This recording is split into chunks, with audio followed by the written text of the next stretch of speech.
La libertad primera y última, por Krishnamurti. La creencia y el conocimiento están muy íntimamente relacionados con el deseo. Tal vez, si podemos comprender estos dos puntos, veremos cómo opera el deseo y comprenderíamos la naturaleza compleja del mismo. Una de las cosas que, a mi parecer, la mayoría de nosotros acepta ávidamente, da por sentado, es la cuestión de las creencias. Yo no ataco las creencias. Lo que tratamos de hacer es descubrir por qué aceptamos las creencias y si podemos comprender los motivos, las causas de esa aceptación, quizá podamos no solo comprender por qué hacemos tal cosa, sino asimismo librarnos de ella. Uno puede ver cómo las creencias religiosas, políticas, nacionales y de diversos otros tipos separan a los hombres, cómo crean conflicto, confusión y antagonismo, lo cual es un hecho evidente, y sin embargo no estamos dispuestos a renunciar a ellas. Existe el credo hindú, el credo cristiano, el budista, innumerables creencias sectarias y nacionales, diversas ideologías políticas, todas en lucha una con otras, y procurando convertirse unas a otras. Claramente podemos ver que las creencias separan a la gente, crean intolerancia. ¿Pero es posible vivir sin creencia? Eso puede descubrirse tan solo si uno logra estudiarse a sí mismo en relación con una creencia. ¿Es posible vivir en este mundo sin una creencia? No cambiar de creencias, ni sustituir una por otra, sino estar enteramente libre de toda creencia, de suerte que uno encare la vida de un modo nuevo a cada minuto. La verdad, después de todo, está en esto, en tener la capacidad de encarar todas las cosas de un modo nuevo, de instante en instante, sin la reacción condicionante del pasado, para que no haya ese efecto acumulativo que obra como barrera entre uno mismo y aquello que es. Si reflexionan, verán que el temor es una de las razones para que haya deseo de aceptar una creencia. Porque si no tuviéramos creencia alguna, ¿qué nos sucedería? ¿No nos causaría pavor lo que pudiera ocurrir? Si no tuviéramos ninguna norma de acción basada en una creencia, ya sea en Dios, en el comunismo, en el socialismo, en el imperialismo, o en tal o cual fórmula religiosa, nos sentiríamos totalmente perdidos, ¿no es así? Y esa aceptación de una creencia, la ocultación de ese temor, ¿no es acaso el miedo de no ser realmente nada? ¿El miedo de estar vacío? Después de todo, una taza solo es útil cuando está vacía, y una mente repleta de creencias, de dogmas, de afirmaciones y de citas, en realidad no es una mente creativa, y lo único que hace es repetir. Y el huir de ese miedo al vacío, a la soledad, al estancamiento, de ese miedo de no llegar, de no triunfar, de no lograr, de no ser algo, de no llegar a ser algo, es sin duda una de las razones por las cuales aceptamos las creencias tan ávida y codiciosamente, ¿no es así? ¿Y podemos comprendernos a nosotros mismos mediante la aceptación de una creencia?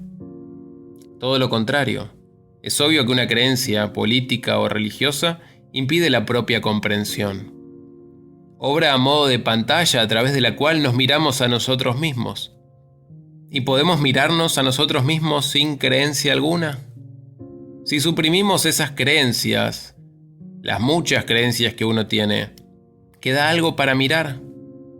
Si no tenemos creencias con las cuales la mente se haya identificado, entonces la mente, sin identificación alguna, es capaz de mirarse a sí misma tal cual es. Y ahí ciertamente está el comienzo de la propia comprensión. Esta cuestión de la creencia y el conocimiento es en realidad un problema muy interesante. ¿Cuán extraordinario es el papel que ella desempeña en nuestra vida? ¿Cuántas creencias tenemos? Ciertamente, cuanto más inteligente, cuanto más culta, cuanto más espiritual, si es que puedo emplear esa palabra, una persona es, menor es su capacidad de comprender. Los salvajes tienen innumerables supersticiones. aún en el mundo moderno. Los más reflexivos, los más despiertos, los más alertas, son tal vez los menos creyentes. Eso es porque la creencia ata, la creencia aísla.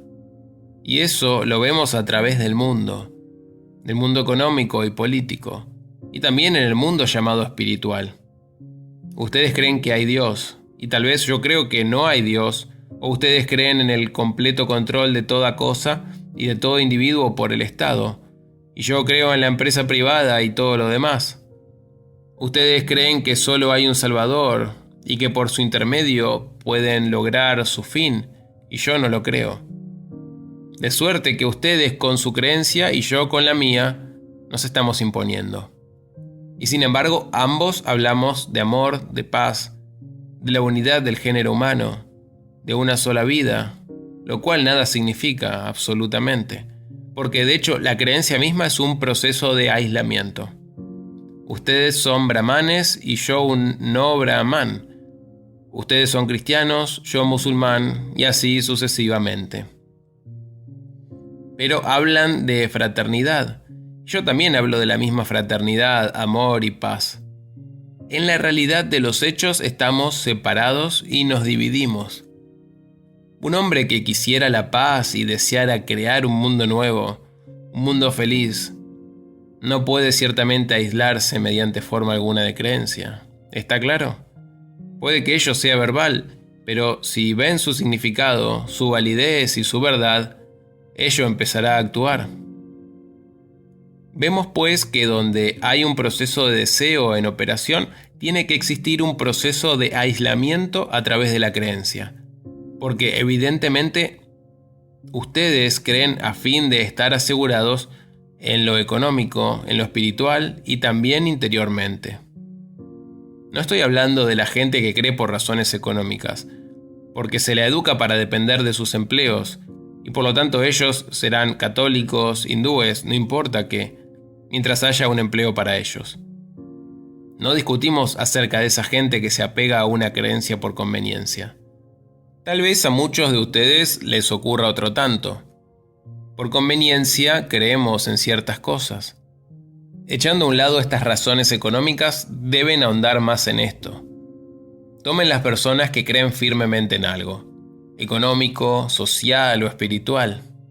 El proceso que hay detrás de ello es el deseo psicológico de estar en seguridad. ¿No es así?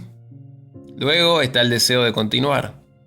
Aquí no estamos discutiendo si hay o no continuidad, solo discutimos el instinto, el impulso constante que nos lleva a creer.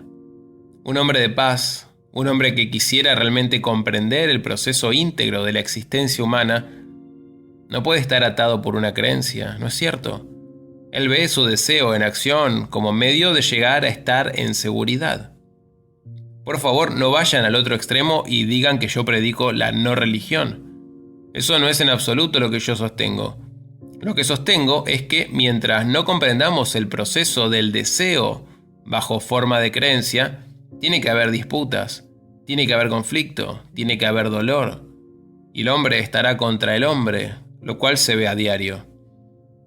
De suerte que si percibo, si me doy cuenta de que este proceso toma la forma de creencia, la cual es una expresión del anhelo de seguridad íntima, entonces mi problema no es que yo deba creer esto o aquello, sino que debiera libertarme del deseo de estar en seguridad. ¿Puede la mente estar libre del deseo de seguridad? Ese es el problema, no lo que haya de creerse y cuánto haya de creerse. Estas son meras expresiones del íntimo anhelo de estar psicológicamente en seguridad, de tener certeza acerca de algo cuando todo es tan incierto en el mundo. ¿Puede una mente consciente, puede una personalidad estar libre de su deseo de estar segura? Queremos estar en seguridad y por lo tanto necesitamos la ayuda de nuestro patrimonio, de nuestros bienes y de nuestra familia. Queremos estar interiormente en seguridad y también espiritualmente, erigiendo muros de creencia, los cuales son un indicio de este anhelo de estar seguro. ¿Pueden ustedes, como individuos, estar libres de este impulso? ¿De este anhelo de seguridad que se expresa en el deseo de creer en algo? Si no estamos libres de todo eso, somos una fuente de disputas. No somos centros de paz. No hay amor en nuestro corazón.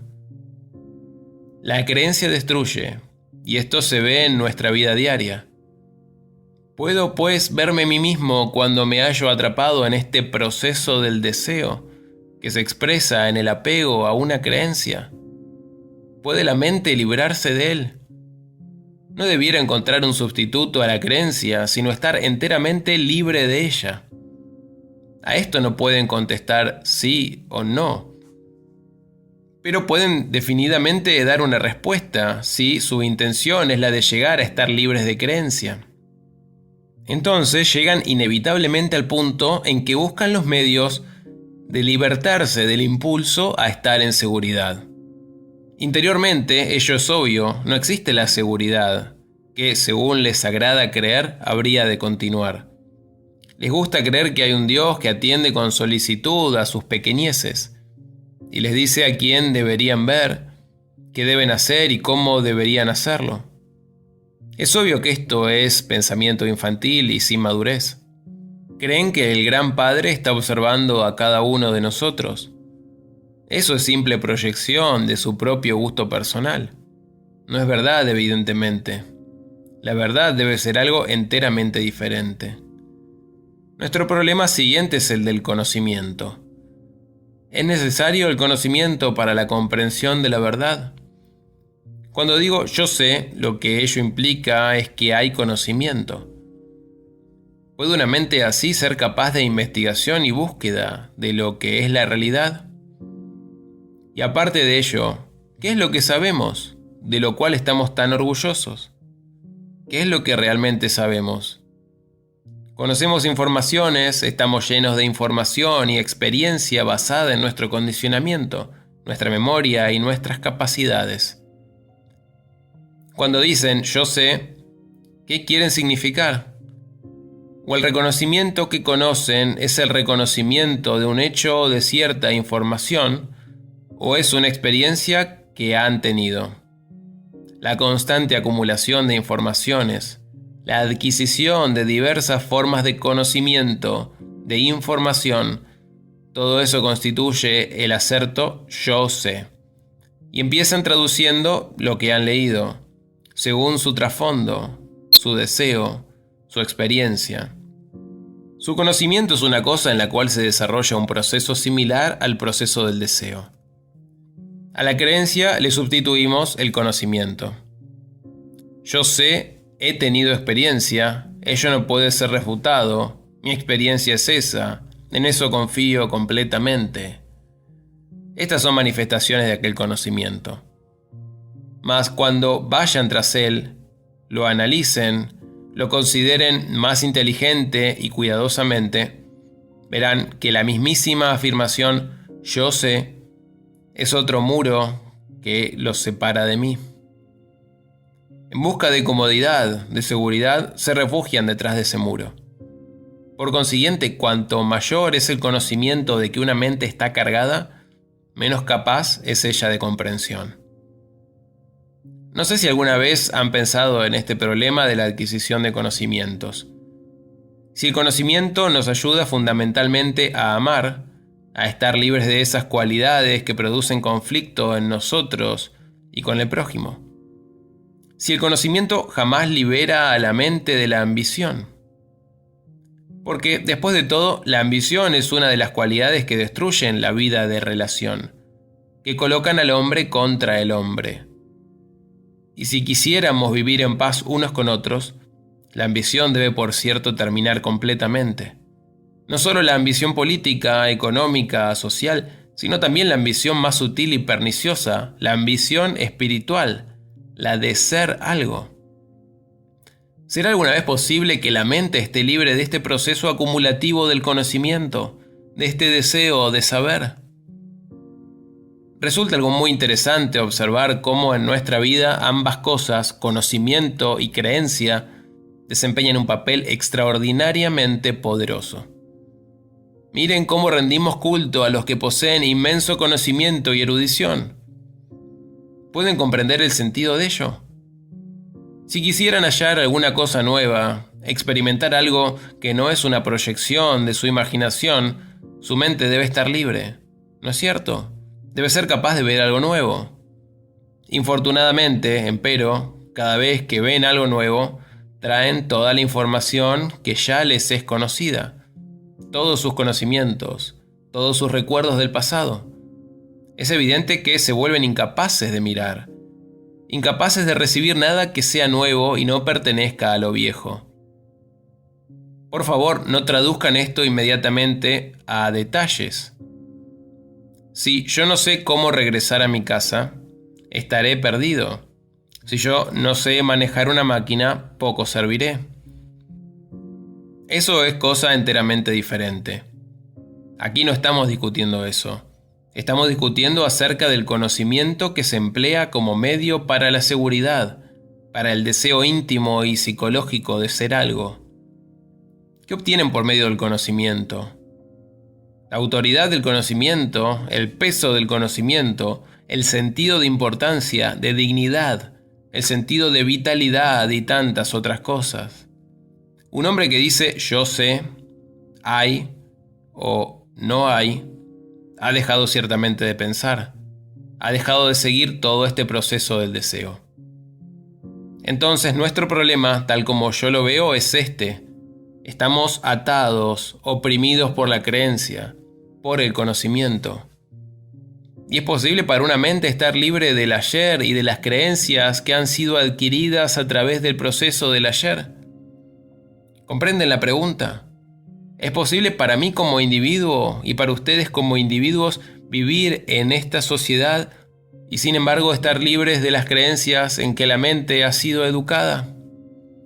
¿Es posible para la mente estar libre de todo ese conocimiento, de toda esa autoridad? Leemos las diversas escrituras, los libros religiosos. Allí han descrito con mucho esmero qué se ha de hacer, qué no se ha de hacer, cómo se ha de alcanzar la meta, qué es la meta y qué es Dios. Todos ustedes saben eso de memoria, y eso han perseguido. Ese es su conocimiento, eso es lo que han adquirido, eso es lo que han aprendido, por ese sendero siguen. Es obvio que lo que persiguen y ven, eso encontrarán. Pero, ¿es ello la realidad? ¿No es la proyección de su propio conocimiento? Eso no es la realidad. ¿Es posible comprender esto ahora, no mañana, sino ahora, y decir veo la verdad de ello, y no ocuparse más de ello, para que su mente no esté mutilada por este proceso de imaginación, de proyección?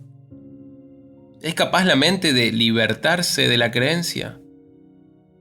Solo pueden estar libres de ella cuando comprenden la naturaleza íntima de las causas que les hacen aferrarse a ella.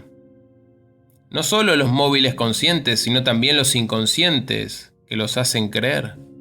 Después de todo, no somos meros entes superficiales que funcionan en el nivel consciente. Podemos descubrir las actividades conscientes e inconscientes más profundas si a la mente inconsciente le dan la oportunidad, porque es mucho más rápida en la respuesta que la mente consciente. Mientras su mente consciente está tranquilamente pensando, escuchando y observando, la mente inconsciente está mucho más activa, mucho más alerta y mucho más receptiva. Ella, por lo tanto, puede tener una respuesta. ¿Puede la mente que ha sido subyugada, intimidada, forzada, compelida a creer, puede una mente así estar libre para pensar? ¿Puede mirar de un modo nuevo y suprimir el proceso de aislamiento entre ustedes y otro? No digan por favor que la creencia une a la gente. No la une. Eso es obvio. Ninguna religión organizada jamás lo ha hecho. Mírense a ustedes mismos en su propio país. Todos son creyentes, pero ¿hay comunión entre ustedes? ¿Están todos de acuerdo? ¿Están todos unidos? Ustedes mismos saben que no lo están.